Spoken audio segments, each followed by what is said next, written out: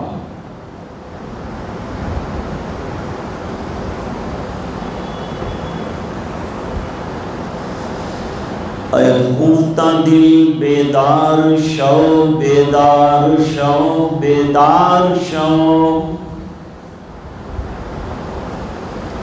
در ذکر حق مشغول شو مشغول شو مشغول شو۔ عزیز و دوست و یارو یہ دنیا دار فانی ہے، دل اس سے مت لگاؤ تم لحد میں جا بنانی ہے۔ تو آیا بحر طاعت پھنسا لذات دنیا میں، عقل کھوئی گئی تیری یہ کیسی نادانی ہے۔ تو روزے رکھ نمازیں پڑھ خدا کو یاد کر ہر دم، کہ یہ نیکی تجھے ایک دن کام آنی ہے۔ یہ مراقبہ بغیر کسی شیخ کے بیعت کے بھی کر سکتے ہیں، خود بھی کر سکتے ہیں۔ نمازوں کے بعد 2-4 منٹ کے لیے روزانہ مراقبہ کریں، کروڑوں انسانوں کو فائدہ ہوا، آپ کو بھی فائدہ ہوگا، مجھے بھی ہوگا۔ اب مراقبہ ختم کرتے ہیں، دعا کریں۔ اللہم لا احصی ثناء علیک انت کما اثنیت علی نفسک، اللہم صلی علی سیدنا محمد وعلی آل سیدنا محمد وبارک وسلم۔ آتنا فی الدنیا حسنہ وفی الآخرۃ حسنۃ وقنا عذاب النار وادخلنا الجنة مع الابرار یا عزیز یا غفار۔ اللہم افتح لنا بالخیر واتمم لنا بالخیر وجعل عواقب امورنا بالخیر بیدک الخیر انک علی کل شیء قدیر۔ اللہم احسن عاقبتنا فی الامور کلہا واجرنا من خزی الدنیا وعذاب الآخرہ۔ حسبنا اللہ لدیننا حسبنا اللہ لدنیانا حسبنا اللہ لمن بغى علینا حسبنا اللہ لمن کادنا بالسوء۔ اے اللہ ہمارے گناہوں کو معاف فرما، کوتاہیوں سے درگزر فرما، اپنا فضل اور کرم شامل حال فرما، رحم کے اور کرم کے فیصلے فرما۔ اے اللہ پورے مجمع کی مغفرت فرما، امت کے ایک ایک فرد کی مغفرت فرما، نمازوں کا پابند بنا، تلاوت کا شیدائی بنا، تیرے احکام پر عمل درآمد کرنے کی توفیق عطا فرما۔ اے اللہ قرآن کریم پڑھنے کا ذوق شوق عطا فرما، اس کے احکام پر عمل درآمد کی توفیق عطا فرما۔ اے اللہ قرآن فہمی نصیب فرما۔ اے اللہ دین کی دعوت کی محنت کرنے والا بنا، اے اللہ دین کے لیے قربانی دینے والا بنا، اے اللہ اپنے اموال لگانے والا بنا۔ اے اللہ گناہوں سے حفاظت فرما، اے اللہ تیرے ڈر والی زندگی عطا فرما، تقوی والی زندگی عطا فرما، اخلاص والی زندگی عطا فرما، اخلاق والی زندگی عطا فرما، حیا والی زندگی عطا فرما، بے حیائیوں سے حفاظت فرما۔ اے اللہ ہمارے جان مال عزت آبرو کی حفاظت فرما، ہمارے ایمان کی حفاظت فرما، ہماری ماں بہنوں کی، بچوں کی، بڑوں کی، تمام کی حفاظت فرما۔ مدارس کی، مساجد اسلامیہ، خانقاہیں، مقابر، مراکز دینیہ کی حفاظت فرما۔ اے اللہ تمام مسلمانوں کی حفاظت فرما، علماء ربانی حقانی کی حفاظت فرما، طلباء عزیز کی حفاظت فرما۔ اے الہ العالمین بدکاریوں سے، برائیوں سے، بدعنوانیوں سے اللہ ہماری حفاظت فرما۔ اللہ ہمارے معاملات کو درست فرما، صحیح فرما، جو بیمار ہیں انہیں شفا عطا فرما، پریشانوں کی پریشانیاں دور فرما، جو الجھنوں میں گرفتار ہیں ان کی الجھنیں دور فرما۔ اے اللہ تو ہم سے راضی ہو جا اور ہمیں اپنا بندہ بنا دے۔ اے الہ العالمین پورے مجمع کی مغفرت فرما، جو لوگ دنیا سے چلے گئے جنت میں اعلیٰ مقامات عطا فرما۔ عبدالستار پارک صاحب کا بھی انتقال ہو گیا، اے اللہ ان کی بھی مغفرت فرما، اور جتنے مرحومین میرے اعزہ گئے ہیں اللہ ان تمام کی مغفرت فرما، اعلیٰ علیین میں بہترین مقام عطا فرما۔ اے الہ العالمین پورے مجمع کی مغفرت فرما، ایک ایک فرد کی مغفرت فرما، اور یہ دعائیں اپنے فضل و کرم حبیب پاک صلی اللہ علیہ وسلم کی برکت سے منظور فرما، برحمتک یا ارحم الراحمین۔